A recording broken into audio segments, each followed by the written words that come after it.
Next আসছি Aristotle. Aristotle এর গুরু ছিলেন প্লেটো। অ্যারিস্টটলও বুদ্ধিবাদী দার্শনিক। তিনি কিন্তু বললেন যে দ্রব্য বলতে শুধু সামান্য ধর্ম, মানে শুধু মনুষ্যত্বকে বোঝা যাবে না। মনুষ্যত্ব তো হাওয়ায় ভেসে বেড়ায় না, সেটা কোনো বিশেষ বস্তুর মধ্যেই কিন্তু আমরা দেখি। অর্থাৎ হিউম্যানের মধ্যে, একজন হিউম্যান হোক, দুজন হিউম্যান হোক, তিনজন হোক, চারজন হোক, অর্থাৎ বিশেষ বিশেষ মানুষের মধ্যেই মনুষ্যত্ব গুণটা থাকে। শুধু মনুষ্যত্ব বাপু কোথাও ঘুরে বেড়ায় না। তাহলে এই মনুষ্যত্বকে জানতে হলে আমাদের বিশেষকে জানতে হবে।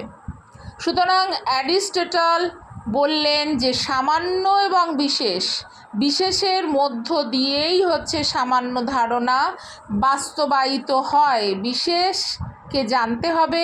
বিশেষ হচ্ছে সামান্যযুক্ত বিশেষ, অর্থাৎ মনুষ্যত্বযুক্ত মানুষকে আমরা জানি। তার মানে প্লেটো আর অ্যারিস্টটলের মধ্যে তফাৎ কী হলো? প্লেটো বলছেন সামান্য জাতি, আকার, নিত্য, এই জাতীয় জিনিসটা বা সাধারণ ধারণাও হতে পারে। যে বইতে যা থাকবে, আমি যে কটা বই আমি পড়েছি তাতে এই কথাগুলোর বাইরে আমি দেখিনি। যদি তোমরা অন্য কিছু দেখে থাকো তাহলেও আমাকে জানাতে পারো যে ম্যাডাম এটা কি লেখা আছে বা এটার কি মানে, অবশ্যই বলে দেব। হয়তো ভাষা আলাদা, কিন্তু ইউনিভার্সাল যে কনসেপ্ট তাকেই বলা হচ্ছে প্লেটোর ভাষায় দ্রব্য। আর অ্যারিস্টটল বললেন যে না, আমাদের বিশেষের মধ্য দিয়ে, এক হিউম্যানের মধ্য দিয়ে আমাদের সামান্য ধারণা, অর্থাৎ রাম, শ্যাম, যদু, মধু, এগুলোর মধ্য দিয়ে আমরা সামান্য ধারণাকে বাস্তবায়িত হতে দেখি। শুধু সামান্য ধারণা, শুধু মনুষ্যত্ব কোথাও দেখা যায় না। শুধু শ্বেতত্ব, সাদা ছাড়া শ্বেতত্ব দেখা যায় না। লাল কোয়ালিটি দেখতে গেলে, লাল গুণটা দেখতে গেলে কোনো লাল রঙের জামাই লাগবে, তাহলে লালত্ব দেখতে পাওয়া যায় না।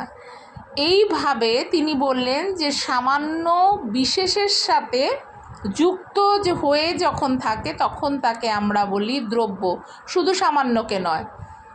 সামান্যযুক্ত বিশেষকে আমরা বলি দ্রব্য। এটা হচ্ছে অ্যারিস্টটলের মত, এবং এই বিশেষকেই তিনি বললেন মূল দ্রব্য, আর সামান্যকে বললেন গৌণ দ্রব্য।